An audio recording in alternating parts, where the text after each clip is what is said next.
dikatakan bahwa pemerintah Aceh itu bergantung dengan adanya dana otsus. Apa strategis isu dana otsus ini di mata pusat? Saya kira sangat strategis. Assalamualaikum warahmatullahi wabarakatuh. Selamat bergabung kembali di podcast Secret Story bersama saya Naura. Jadi teman-teman, hari ini kita sudah kedatangan dua narasumber nih untuk berbincang-bincang bersama kita terkait dana otsus dan juga pembangunan lanjutan di Aceh. Dan di sini saya sudah bersama Bang Haikal dan Bang Arman yang udah jauh-jauh nih datang dari Aceh untuk menyempatkan diri ke podcast kita. Terima kasih Bang Haikal dan Bang Arman. Oke. Jadi Bang Haikal dan Bang Arman, kita di sini mau ngobrol-ngobrol sedikit aja nih biar teman-teman tahu gitu ya, mungkin apa itu dana otsus dan sebagainya.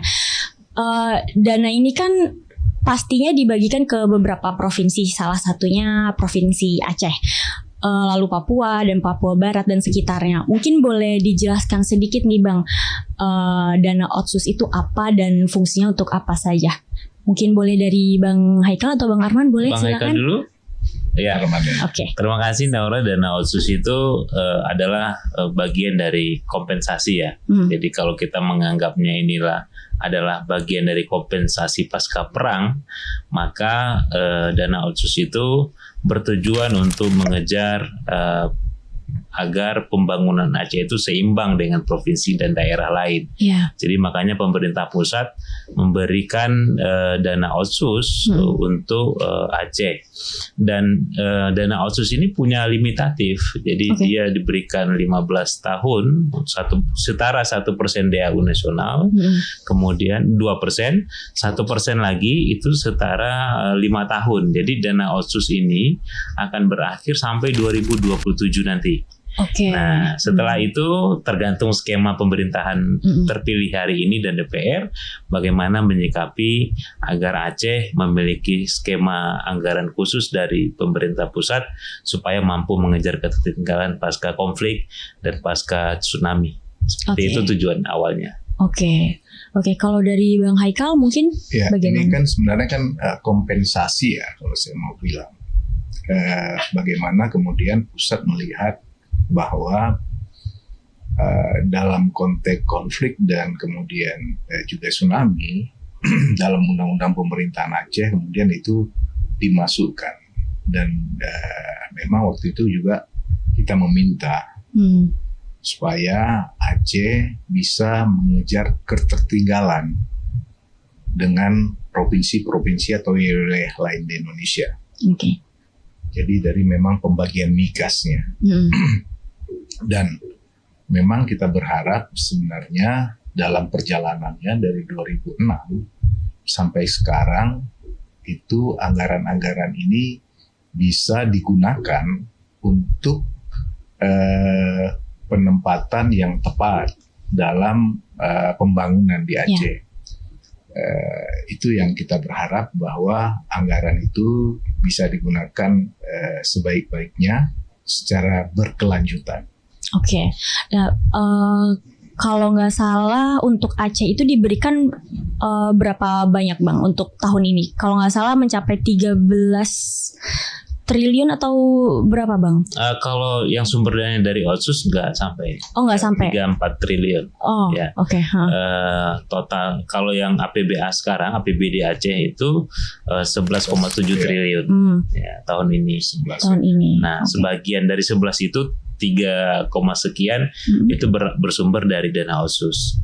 Nah, memang ada dana sumber lain seperti pendapatan asli Aceh, kemudian ada yang sifatnya dana transfer dalam bentuk dana alokasi umum. Berarti kalau setiap tahun itu dana itu jatuhnya turun atau naik atau? Kalau lihat trennya seiring meningkatnya anggaran APBN maka dia akan naik. Betul. Nah, tapi karena memang ada kebijakan di tahun 2023 di mana dana otsus sesuai dengan undang-undang pemerintah Aceh turun menjadi 1% DAU nasional, maka dia menurun. Yang dari rata-rata 7-8 triliun itu turun menjadi 3-4 triliun.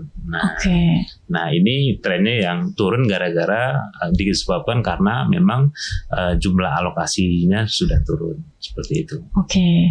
Nah, beberapa bulan yang lalu nih Bang, saya juga kemarin lihat di berita calon wakil presiden nomor urut 3 Pak Mahfud itu kan pernah membahas terkait dana otsus juga pas dia berkunjung ke Aceh. Nah, tapi apakah benar kalau misalkan dana otsus itu akan segera berakhir dan adakah efek nanti ke Aceh itu seperti apa? Kita memang sebenarnya dari 2009 isu itu udah mulai digaungkan. Oke. 2019 juga kencang disuarakan, banyak tokoh-tokoh Aceh kemudian menyuarakan itu. Kalau bisa dana otsus ini menjadi dana abadi. Iya. Jadi nggak ada limit waktunya. Betul. Kita berharap seperti itu. Nah,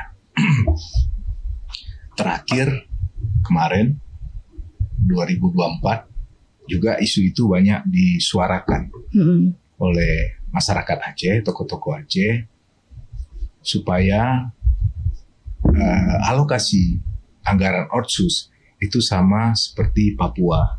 Iya. Terus ada. Jadi nggak habis di 2027. Nah, ini yang kita berharap pemerintah pusat bisa lebih arif. Karena sampai hari ini kondisi Aceh atau kondisi masyarakat Aceh di dalam kemiskinannya itu Sumatera masih tinggi. Ya. Saya kira memang banyak faktor, bukan hanya faktor penempatan anggaran yang mungkin kurang tepat sasaran, tapi juga faktor anggaran itu dikorupsi, ya, sehingga memang terlepas dari hal-hal seperti itu, banyak masyarakat kita berharap bahwa otsus ini terus dilanjutkan dan isu-isu tentang otsus ini selalu muncul pada saat proses suksesi di Pilpres. Saya kira ini juga kesempatan kita untuk menyuarakan. Nah, terakhir ini juga kita dengar bahwa memang presiden terpilih itu mungkin dari isu yang berkembang akan memperhatikan untuk bagaimana dana otsus, alokasi dana otsus di Aceh ini. Jadi seperti itu memang. Jadi kita berharap, ya kalau kita tentu berharap ya dana otsus ini terus. Iya, betul. Jadi nggak habis 2027. Nah, terlepas lah ya penempatan nggak tepat, kemudian mungkin unsur kebocorannya juga tinggi, segala macam itu. Tapi kita berharap itu terus ada. Nah, meskipun ada dana otsus nih Bang, tapi kenapa isu kemiskinan itu masih terus ada gitu, khususnya seperti yang tadi Bang Haikal bilang di Sumatera masih relatif banyak gitu. Nah, kalau kita lihat pengelolaan anggarannya kan sebenarnya kan apa yang disampaikan Bang Haikal soal potensi korupsi, kemudian mismanagement dalam pengelolaan anggaran, kebijakan pengelolaan otsus yang berubah-berubah, ini menjadi faktor yang mempengaruhi efektivitas dari dana otsus itu untuk mengurangi ketimpangan pembangunan. Nah, oleh karena itu mungkin momentum transisi pemerintahan ini kita mendorong pemerintah pusat untuk melakukan reformulasi ulang soal pengelolaan otsus, di mana kita berharap kalaupun nanti presiden terpilih kemudian memperpanjang kebijakan otsus Bang, maka yang harus didorong itu adalah bagaimana pengelolaan otsus itu seperti pemerintah pusat mengelola PSN. Jadi memang ini menjadi proyek strategis nasional untuk mampu mengejar ketertinggalan Aceh dari provinsi-provinsi lain. Nah, kalau dibiarkan Aceh kemudian mengelola anggarannya sendiri, kemudian dinamika politik di Aceh yang kemudian sangat dinamis, ini juga akan berbahaya di dalam pengelolaan dana otsus itu kalau dilanjutkan ke depan. Ini yang harapan kita agar Pak Prabowo nanti presiden terpilih punya skema-skema khusus untuk meningkatkan efektivitas dari pengelolaan dana otsus itu. Ada reorientasi lah. Ada reorientasi. Jadi kita berharap memang nggak dipecah menjadi kecil-kecil, tapi pada proyek-proyek yang strategis. Nah, isu-isu yang strategis. Jadi bukan kerjaan atau proyek-proyek yang kecil, karena kita berharap daya dobrak atau daya dongkrak otsus ini kan bisa menghidupkan semua, atau mendorong yang lain. Nah, baik dari sisi ekonomi, semua segala macam. Ini yang menurut kita memang harus jadi pertimbangan. Jadi kalau dibiarkan terus seperti ini, ya kita tetap dalam angka kemiskinan tinggi di Sumatera, Aceh. Walaupun kita tahu di Aceh alokasi anggarannya luar biasa. Tapi juga kita dorong ini Bang, ketimpangan bukan hanya antar provinsi dengan provinsi, tapi kabupaten kota dengan kabupaten.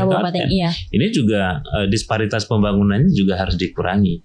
Jadi dana otsus itu menjadi satu instrumen kebijakan anggaran yang mampu mengurangi ketimpangan pembangunan antar kabupaten di Aceh. Ada kabupaten yang terisolir, terluar, itu juga harus diperhatikan. Jangan kemudian nanti dana otsus hanya dinikmati oleh daerah-daerah yang punya anggota DPR. Bagaimana anggota yang daerah-daerah nggak punya anggota legislatifnya, nggak ada perwakilannya. Nah, ini yang kemudian kita meminta ada satu reformulasi ulang terhadap pengelolaan otsus. Contoh Simelu, Bang.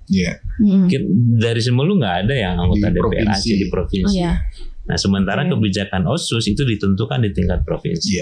Nah, ini juga yang harus kita berharap reformulasi ulang ini memberikan satu prinsip-prinsip keadilan bagi kabupaten kota di Aceh. Jangan justru otsus ini menambah ketimpangan itu dia tingkat provinsi di kabupaten gitu ya. Jadi memang selama ini juga saya kira mungkin itu dirasakan bagaimana alokasi anggaran itu, karena kan faktor-faktor lobby, kedekatan segala macam, memperhatikan daerah pemilihan atau mungkin daerah asal, ini nggak bisa kita nafikan memang. Tapi kan pertimbangan-pertimbangan ini apalagi di teman-teman yang memang sudah mewakili masyarakat daerah pemilihannya, ya bisa lebih arif lah. Nah, dan penempatannya juga harus yang memang berdampak lah. Jangan alokasi anggarannya, kadang-kadang kita sedih juga. Jadi memang ya kegiatan-kegiatan yang tidak mendorong dan mendongkrak pertumbuhan ekonomi misalnya, seharusnya kan itu kita dorong. Betul. Nah, itu seharusnya bisa dijadikan fokus gitu ya. Nah, Bang, dengan turunnya dana otsus, kira-kira akan ada konflik nggak nih Bang yang muncul? Nah, kalau kita lihat konflik, mungkin konflik bersenjata kecil kemungkinan. Tapi konflik sosial ini bisa jadi berkembang. Pastinya, Jadi bagaimana soal kemiskinan, hubungan emosional satu daerah dengan daerah lain, kemudian sikap iri bagi satu daerah dengan daerah lain. Ini mungkin konflik horizontal yang berkembang secara sosial, tapi tidak dalam kerangka konflik bersenjata. Nah, kita berharap dari awal pengelolaan dana otsus ini harus mampu memitigasi konflik. Jadi kita harus mendorong ini sebagai instrumen kebijakan agar pembangunan Aceh itu betul-betul memiliki orientasi berkeadilan dan berkelanjutan. Kalau dana otsus dikelola hanya untuk penyediaan layanan dasar saja tanpa memikirkan efek keberlanjutan, maka suatu waktu dana otsus akan habis. Tapi kalau diimbangi dengan pengelolaan otsus yang bertujuan pada kemajuan pertumbuhan ekonomi Aceh, maka pemerintah Aceh mau tidak mau harus mendorong sebagian dana otsus untuk membangun sumber-sumber pendapatan Aceh ketika otsus sudah tidak ada. Yang paling penting kan sebenarnya kan kita berharap otsus ini kan memang dialokasikan untuk belanja publik. Ya, betul. Ini kan kalau kita lihat kan justru dengan tinggi besarnya anggaran di Aceh kan insentif basic kan jadi besar.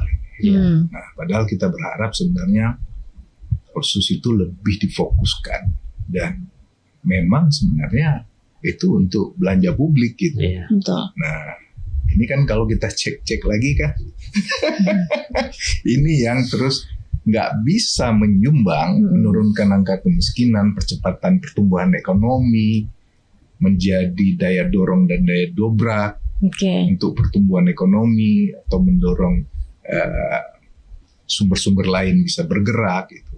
Ini yang makanya tadi orientasi atau stimulus kembali, bagaimana mengatur ini lagi, itu yang menurut saya memang bukan hanya sekedar kita berharap diperpanjang ya atau terus, tapi juga kita di Aceh, para pihak yang berkepentingan ini juga harus meluruskan kembali, memberikan roh dan semangat kembali. Kenapa sebenarnya alokasi anggaran ini dianggarkan atau diberikan? Ini yang menurut saya juga kita harus evaluasi juga.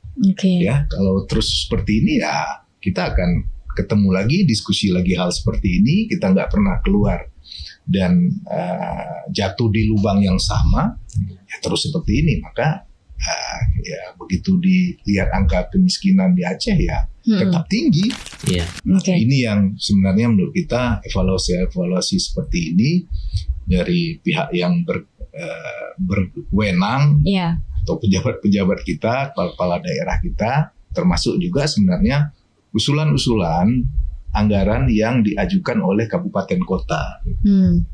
Nah ini juga kepala daerah atau stakeholder yang berkepentingan ini juga harus mulai evaluasi lah ya usulan-usulannya itu, sehingga memang nggak tiba-tiba juga daerah juga menjerit ya, wah kita kurang diperhatikan, alokasi anggaran kita sedikit, atau begitu dialokasikan juga nggak berdampak kepada masyarakat atau kepada rakyat. Ini juga ya kepala daerah juga harus evaluasi, dan memang proses-proses seperti ini kan bukan tiba-tiba aja. Ini kan proses yang kemudian 16 tahun terakhir ini Otsus kita sudah berjalan, ya kan? Ya kita masih dalam angka kemiskinan yang tinggi. Jadi ya kita nggak pernah belajar, nggak pernah mengevaluasi, dan saya kira kan kita nggak mau terus jatuh di lubang yang sama. Betul. Bang, berarti bisa tidak dikatakan bahwa pemerintah Aceh itu bergantung dengan adanya dana Otsus? Bagaimana Bang? Jadi kalau kita lihat dari 11,7 triliun tahun ini, maka 3,8 hampir 3,9 triliun itu sumbernya dari Otsus. Dan belanja beban pemerintah untuk belanja pegawai itu besar. Nah, jadi kalau sewaktu-waktu dana Otsus itu selesai atau habis, maka akan terjadi krisis keuangan. Ya, akan menjadi defisit. Jadi kebijakan pemerintah Aceh itu hanya untuk mampu membiayai diri sendiri, jadi tidak bisa untuk pembangunan, akan relatif lebih kecil ya. Nah, jadi dari awal sebelum masa atau periode itu sampai, maka pemerintah Aceh harus dari awal memikirkan strategi dan kira-kira bagaimana inovasi agar pemerintah Aceh itu memperoleh sumber-sumber anggaran yang lain yang mampu menopang pembangunan Aceh secara berkelanjutan. Nah, kalau kita lihat dari variabel pertumbuhan ekonomi, di mana belanja pemerintah itu menjadi salah satu faktor pendukung pertumbuhan ekonomi. Yang kedua, sektor investasi. Nah, investasi itu yang juga mempengaruhi tingkat pertumbuhan ekonomi. Nah, dan investasi di Aceh memang baru mulai tumbuh tapi belum mampu berkembang. Nah, kita berharap dengan situasi Aceh yang kondusif, tidak lagi konflik bersenjata, dinamika politik yang lebih stabil, ini akan mendorong investasi lebih meningkat di Aceh. Dan prasyarat investasi itu yang hanya harus kita mulai memikirkan, Bang. Jadi bagaimana tidak hanya memikirkan aman saja, tapi juga nyaman bagi investasi. Ya, jadi tidak cukup dengan aman, tapi juga harus nyaman dengan investasi. Ramah investasi. Ramah investasi. Pasti, saya kira kan siapapun sekarang memang terlepas kita aman, tapi memang nilai pertumbuhan investasi di Aceh sampai hari ini sangat kecil. Ya, karena kita berharap dari sebenarnya kan sektor swasta pertumbuhan ekonomi di Aceh. Tapi kan ini juga lamban, sangat lamban. Nah, sehingga memang pertumbuhan ekonomi di Aceh itu memang berharap dari sumber-sumber pemerintah, dari anggaran-anggaran pemerintah. Nah, ini kan nggak bisa kita biarkan terus. Jadi memang harus ada simulasi-simulasi yang baru dalam bagaimana mendorong dan menggayat.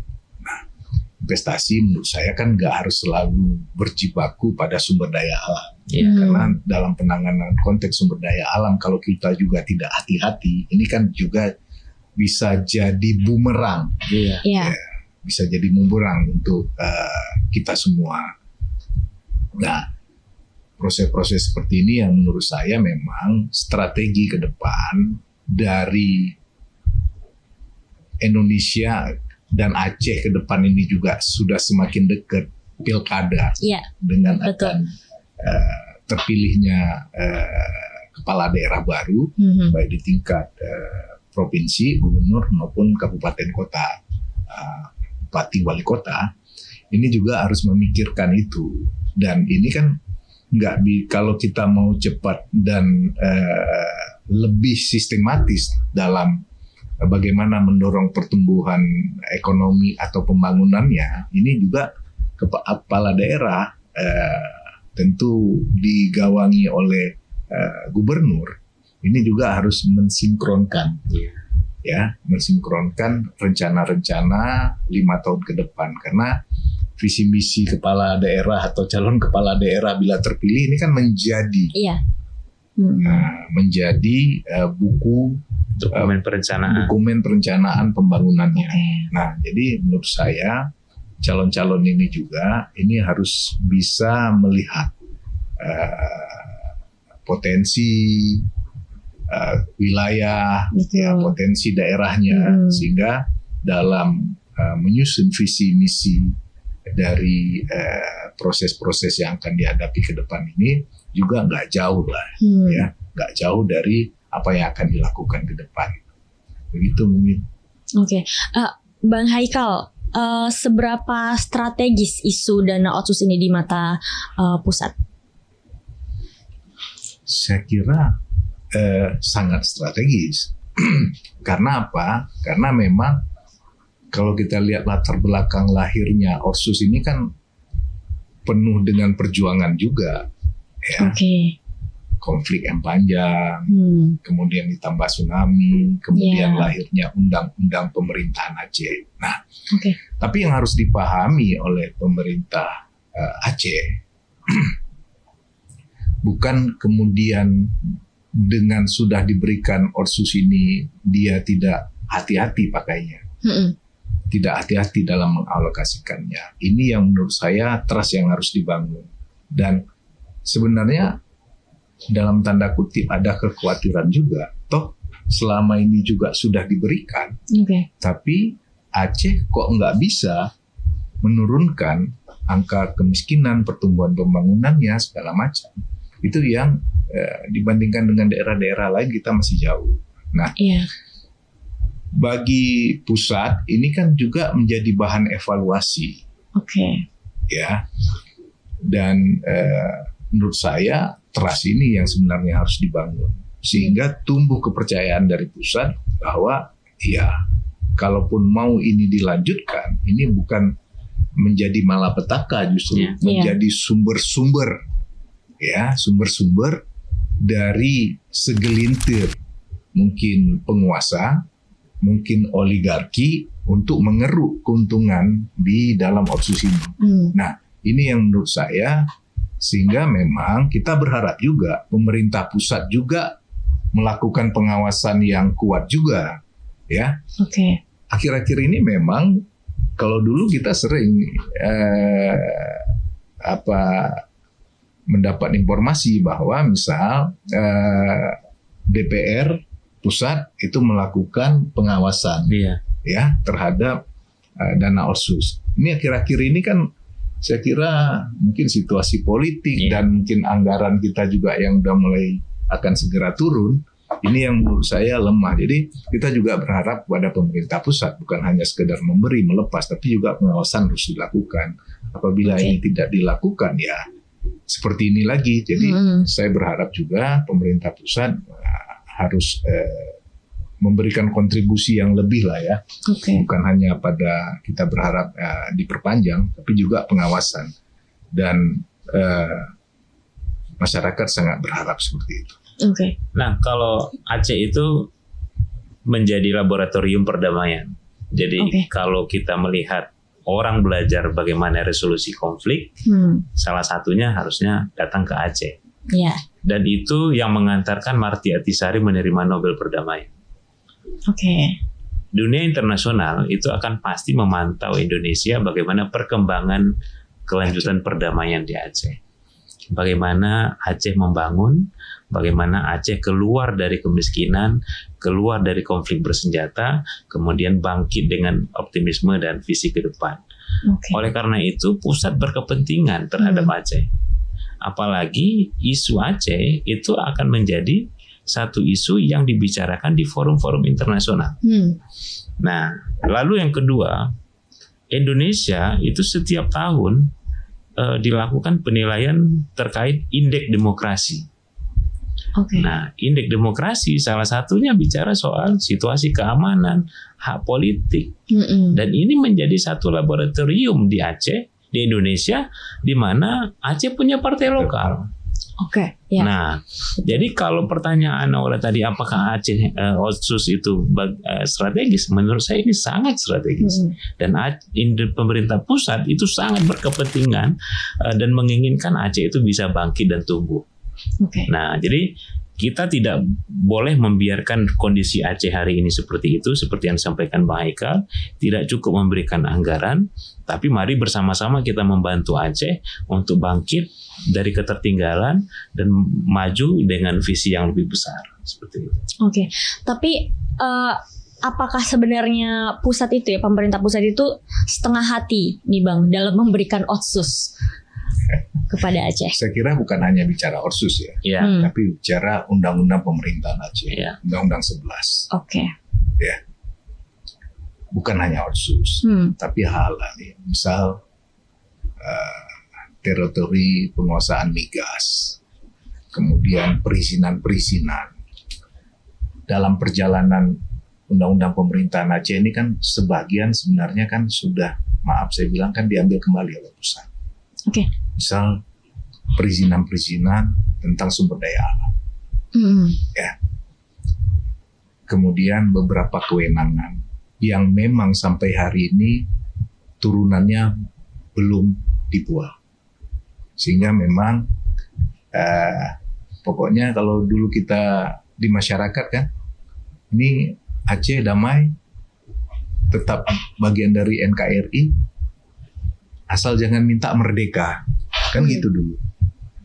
Nah, tapi dalam perjalanannya kan juga kita melihat kan banyak aturan-aturan, turunan-turunan dari Undang-Undang Pemerintahan Aceh yang kemudian belum dibuat sampai hari ini. Dan malahan sebagian kebijakan itu ditarik kembali ke pusat.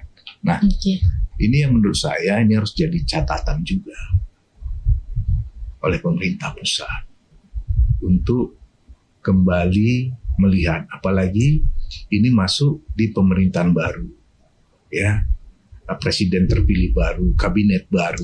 Menurut saya ini kesempatan dari kebijakan-kebijakan yang hari ini juga masih setengah hati diberikan oleh pusat untuk Aceh, ini untuk dievaluasi kembali, coba dilihat kembali, dan menurut saya jangan ragu lah kalau untuk komitmen Aceh untuk Indonesia ini.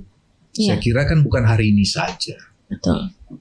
Komitmen Aceh untuk Indonesia itu dari dulu. sehingga kecurigaan itu harus dibuang jauh-jauh oleh pemerintah pusat. Betul. Ya, sehingga memang terbangun trust. Dan tentu juga kita berharap eksekutif legislatif kita di Aceh juga dalam bernegosiasi, melakukan pendekatan-pendekatan terhadap bagaimana lahirnya kebijakan-kebijakan turunan dari UPA. Ini juga harus membangun komunikasi yang baik. Public speakingnya juga harus bagus. Jangan dibangun juga komunikasi-komunikasi dengan gaya perang seperti dulu. Ini juga nggak bisa, saya kira. Dalam alam demokrasi yang sudah saling trust, saling percaya, dan pokoknya NKRI harga mati, menurut saya ya diskusinya juga harus terbuka. Harus saling memahami. Ya.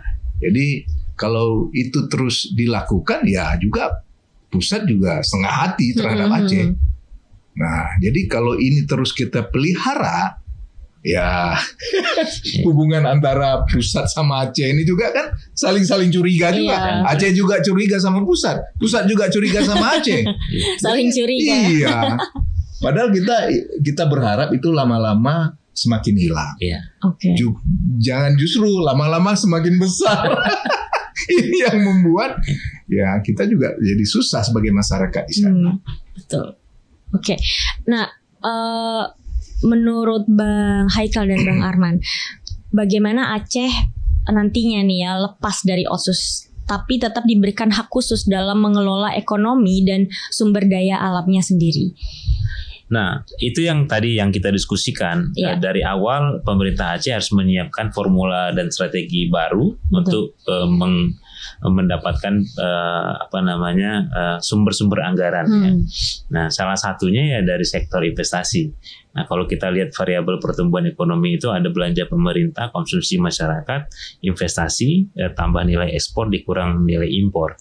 Nah, di Aceh itu pertumbuhan ekonomi kita masih rendah karena supply dari nilai investasi itu masih kecil. Nah, itu yang belum mampu kita dorong agar pertumbuhan ekonomi dari sektor investasi ini masih rendah. Nah, yang kedua, komoditas ekspor kayak dibilang Bang Haikal tadi, Aceh itu masih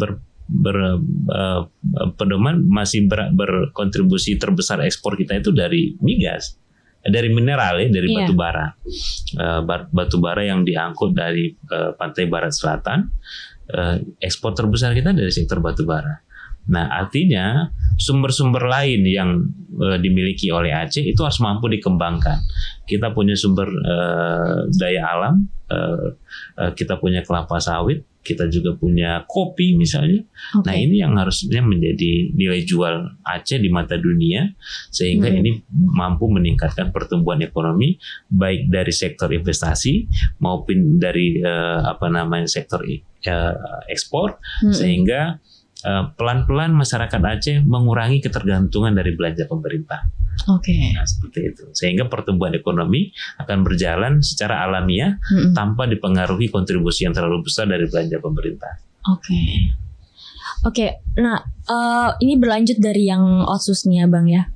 Bagaimana dengan pembangunan berkelanjutan di Aceh hingga saat ini, progresnya seperti apa? Kalau saya lihat Bang, potensi Aceh saat ini kan tetap pada sektor migas. Tapi pertanyaannya, apakah kita sudah menyiapkan infrastruktur dan SDM kita yang berorientasi pada sektor-sektor industri ekstraktif? Belum ada. Kita berharap ada sekolah menengah kejuruan atau SMK yang berorientasi pada sektor pertambangan. Kita berharap ada perguruan tinggi di Aceh yang membuka jurusan pertambangan. Jadi ketika industri tambang dibuka dan segala turunannya, maka SDM kita siap untuk berkompetisi dan bekerja di sektor-sektor pertambangan. Nah, ini yang harus menjadi pelajaran kita ketika awal mula Arun dibuka. Nah, ini harus menjadi pelajaran. Semua sumber daya itu dari luar. Dan itu menjadi pemicu utama konflik Aceh. Nah, kalau mau memutus ya sumber daya manusia dan sumber daya alam harus disiapkan. Dan gitu Bang ya. Jangan justru sumber daya alam ini kan jadi petaka ya. Jadi sebenarnya kan nilai tambah dari nilai-nilai produk yang ada di Aceh hari ini harus dibangun strategi yang kuat oleh pemerintah bersama swasta. Yang kedua, ini kan sebenarnya kan kita selama ini kan selalu mengeluarkan barang kita ekspor itu sangat tergantung dari Sumatera Utara. Sehingga memang pengembalian pajak hasil asal barang itu kembali ke Sumatera Utara itu besar. Salah satunya misal CPO. Ini kan harus ada strategi dan mungkin dana Otsus bisa dipikir untuk di sana. Ya, itu yang kedua. Yang ketiga, melihat sumber-sumber pendapatan di Aceh ini kan nggak hanya sekedar melihat sumber daya alam yang non terbarukan. Kita juga harus lihat dalam konteks global bahwa kecenderungan global itu kan pengambilan sumber daya alam yang tidak bisa terbarukan ini kan harus hati-hati. Nah, kenapa saya bilang seperti itu? Kita kan punya luasan hutan tropis yang besar. Leuser. Betul. Ya. Menurut saya ini kan juga harus dilihat sebagai potensi ekonomi yang besar dari Leuser. Bukan hanya melihat tegakan pohon kemudian untuk ditebang, tapi juga melihat sumber-sumber lain, biodiversity di dalamnya, kemudian melihat airnya. Dan dalam konteks bagaimana menggali sumber daya alam. Isu dunia sekarang kan sumber daya alam atau sumber energi ini kan energi terbarukan. Ini kan menjadi isu-isu global. Pengurangan emisi. Pengurangan emisi dan Aceh harus mulai melirik seperti itu. Dengan kita punya tutupan hutan yang sekitar 2,4 juta hektar, ribu hektar terhadap Leuser, ini menurut saya ini harus jadi pemikiran-pemikiran yang memang harus diturunkan dalam bentuk tawaran-tawaran investasi. Nah, tentu yang tidak mengeksploitasi alam itu sendiri harus hati-hati. Walau kita dorong investasi, tapi juga bagaimana menyeimbangkan antara investasi dengan degradasi terhadap sumber daya alam atau lingkungan. Ini juga harus hati-hati karena juga isu-isu itu kan menjadi isu-isu yang sangat diperhatikan dalam konteks global. Keseimbangan antara ekologi dan ekonomi, Bang. Ya, ekologi dan ekonomi. Ini yang menurut saya kita sebagai khalifah, ya kan? Kita sebagai khalifah, manusia yang diciptakan sebagai khalifah di muka bumi oleh Allah. Menurut saya ini juga harus jadi catatan-catatan, jadi perhatian kita. Sehingga memang sumber daya alam ini memang bukan justru jadi malapetaka. Nah, kan kita sering diskusikan di Aceh bahwa konflik di Aceh itu sebenarnya berangkat dari ketimpangan pengelolaan sumber daya alam. Itu yang kemudian pecah konflik. Nah, dan ini menurut saya kan jangan kita ulang.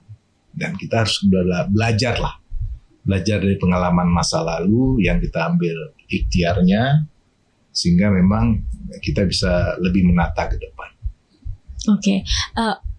Bang Haikal, sejumlah pengamat di Jakarta kan melihat bahwa kedudukan Aceh saat ini kan sudah menjadi mandiri dan terlihatnya siap menjadi wilayah sendiri. Menurut Bang Haikal seperti apa? Wilayah sendiri yang gimana nih? Ya maksudnya mungkin tidak menjadi wilayah sendiri gitu Bang, tidak masuk ke dalam Indonesia apa bagaimana gitu? Saya kira sampai hari ini sih tidak seperti itu saya kira. Tapi begini dia, kecurigaan-kecurigaan yang pernah terbangun pada masa lalu, menurut saya ini harus dieliminir. Dieliminir dengan apa? Dengan kita saling mendekatkan isu-isu yang selama ini dipertentangkan. Misal kesannya dengan banyak turunan dari Otsus yang belum kemudian turunannya itu dibuat, kebijakannya, aturannya ini yang kemudian harus diturunkan. Begitu juga kita di Aceh, upaya-upaya yang memang akan memberikan sentimen pusat melihat kita kecenderungannya seperti isu-isu yang dulu, ini juga harus diredam. Betul. Gitu. Saya kira dengan Otsus, partai lokal, ya, dan kewenangan-kewenangan lain yang memang sudah lahir, ini yang menurut saya harus kita terus diskusikan secara kondusif, ya, dengan lobby-lobby yang baik lah. Nah, apalagi hari ini pemerintah terpilih, ya, sudah yang baru, dan terlepas dari kontribusi suara Aceh kecil dalam percaturan pemilihan di Indonesia, ya kita sebenarnya kan nggak di inilah diperhatikan sekali lah, kecil karena pemilih kita sekitar 2,4 gitu ya. 3,7 juta. 3,7. Nggak seberapa lah dibandingkan dengan Indonesia. Tapi kan isunya kan karena kita daerah konflik, bekas daerah konflik, kemudian daerah bencana yang juga besar, ini yang kemudian jadi catatan. Tapi saya kira untuk siap lepas seperti itu, saya kira tidak sejauh itu. Nah, tapi kalau ini terus dipelihara dan pemerintah pusat juga tidak memperhatikan ini dengan kuat, dengan cermat, ya bisa saja karena isu itu kan pernah ada. Dan di mana daerah-daerah di mana yang memang pasca konflik pemikiran-pemikiran seperti itu pasti ada. Kalau pemikiran kan nggak bisa dipenjara. Betul. Nggak bisa dibunuh dia. Dia terus berkembang. Ya. Bagaimana pemerintah pusat mengakomodir dan mendiskusikan ini dengan baik. Nah, Bang, kalau terkait ada nih Bang kegiatan salah satu komponen GAM di luar negeri kemarin yang ikut sidang PBB yang membawa isu kemerdekaan Aceh, itu seperti apa nih Bang? Nah, sebenarnya itu kemarin sudah dijawab oleh MOU Helsinki, di mana para tokoh GAM itu sudah menandatangani kesepakatan atau kesepahaman MOU Helsinki yang menyatakan itu sebagai tonggak berakhirnya konflik bersenjata. Nah, tinggal lagi bagaimana upaya pemerintah Indonesia itu untuk mengkomunikasikan dengan negara-negara luar agar memberi garansi bahwa antara Aceh dan Indonesia itu sudah berakhir konfliknya. Dan itu yang tadi disampaikan Bang Haikal, bahwa dugaan dan pertanyaan masyarakat internasional itu harus dijawab oleh pemerintah Indonesia dengan instrumen pembangunan. Partai lokal, akomodasi demokrasi, keberhasilan partai lokal dalam mewujudkan pembangunan di Aceh sebagai alat agregasi politik, itulah yang menjadi laboratorium perdamaian dunia. Kalau itu dilakukan, maka siapapun yang mengatasnamakan Aceh dan gerakan lainnya di dunia internasional, itu dengan sendirinya akan hilang. Pastinya. Betul. Jadi pertanyaan strategis tadi, apakah Aceh bagian yang strategis di mata Republik? Ini sangat strategis. Ini sangat strategis.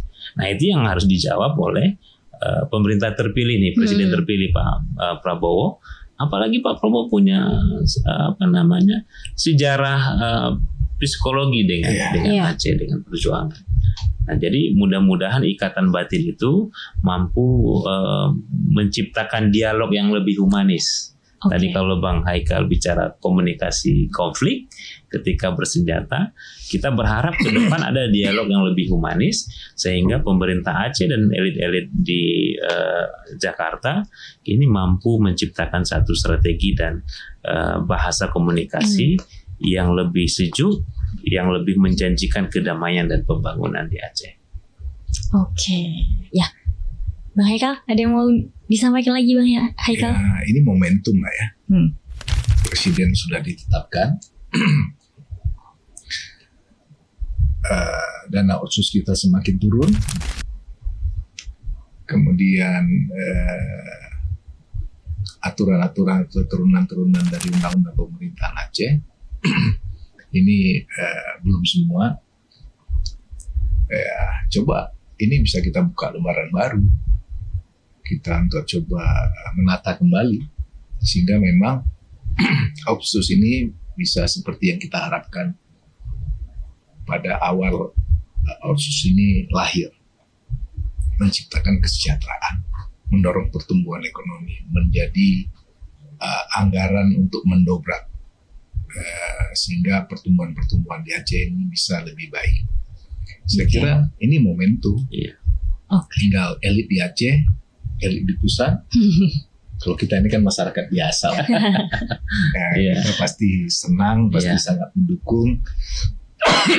Dan saya kira kritikan-kritikan yang membangun ini harus terus disuarakan oleh masyarakat. Dan ini jangan dianggap sebagai lawan, ini jangan dianggap sebagai pengganggu, tapi ini harus dianggap sebagai obat,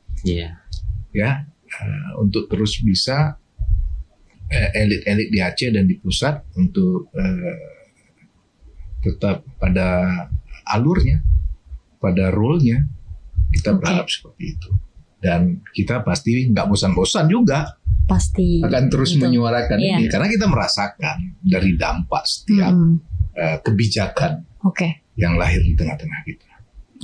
Nah Bang, ini pertanyaan terakhir sekaligus pertanyaan penutup ya. Prediksi Bang Arman dan Bang Haikal pemerintahan yang baru dengan Aceh nantinya seperti apa? Kalau ada malahan isunya ini kalau menang Prabowo Aceh merdeka. Saya mungkin melihat ada kecenderungan di mana Pak Prabowo itu memiliki perhatian khusus terhadap Aceh, bahwa periode yang lalu Aceh 97% menang Pak Prabowo. Aceh dan Pak Prabowo itu punya ikatan batin dan kita berharap ini menjadi salah satu media komunikasi kita yang lebih baik. Dan saya yakin akan ada treatment khusus dari pemerintah pusat terhadap Aceh, terutama dalam hal penganggaran. Akan ada kebijakan-kebijakan yang sifatnya afirmatif yang akan diciptakan oleh pemerintah pusat dalam mendukung pembangunan yang berkelanjutan di Aceh. Nah, yang kedua, saya berharap kalaupun ada skema anggaran khusus, maka formula atau strategi pengelolaannya seperti yang kita sampaikan tadi juga harus dilakukan reformulasi sehingga betul-betul dana otsus atau apalah namanya setelah ini itu dapat dinikmati sepenuhnya oleh masyarakat dan mampu meningkatkan taraf kesejahteraan masyarakat dan keberlanjutan pembangunan di Aceh. Ya, saya sangat optimis justru dengan pemerintahan yang sudah terpilih. Karena apa? Presiden hari ini punya ikatan emosional yang kuat. Beliau pernah bertugas di Aceh dalam suasana konflik. Dan menurut saya ini kesempatan. Beliau secara pribadi, secara posisi sebagai presiden, untuk ikut menciptakan kondisi yang lebih baik di Aceh. Konon lagi, beliau kemarin didukung oleh partai terbesar di Aceh, partai lokal. Terlepas hasilnya beda, tapi paling tidak kita punya harapan yang besar dengan pemerintahan Republik Indonesia yang baru, bahwa Aceh akan menjadi lebih baik. Dan harapan itu bukan harapan kami berdua saja di sini. Ini juga harapan masyarakat kita di Aceh. Berharap banyak bagaimana Aceh bisa keluar, Aceh bisa memandang masa depannya yang lebih baik. Tentu peran-peran ini juga tidak terlepas dari peran kita semua di Aceh. Kita sangat paham lah itu. Kita pasti dukung lah. Dan kita sangat optimis Oke. dengan pemerintahan baru ini. Oke. Baik Bang Haikal dan Bang Arman. Jadi teman-teman, itulah diskusi kita tadi ya, ngobrol-ngobrolnya bareng Bang Haikal dan juga Bang Arman terkait dana otsus, lalu juga pembangunan berkelanjutan di Aceh, serta tadi juga bagaimana lah pemerintah pusat itu nantinya akan hubungannya dengan Aceh seperti apa di pemerintahan yang baru. Oke, jadi teman-teman, sampai bertemu di episode selanjutnya.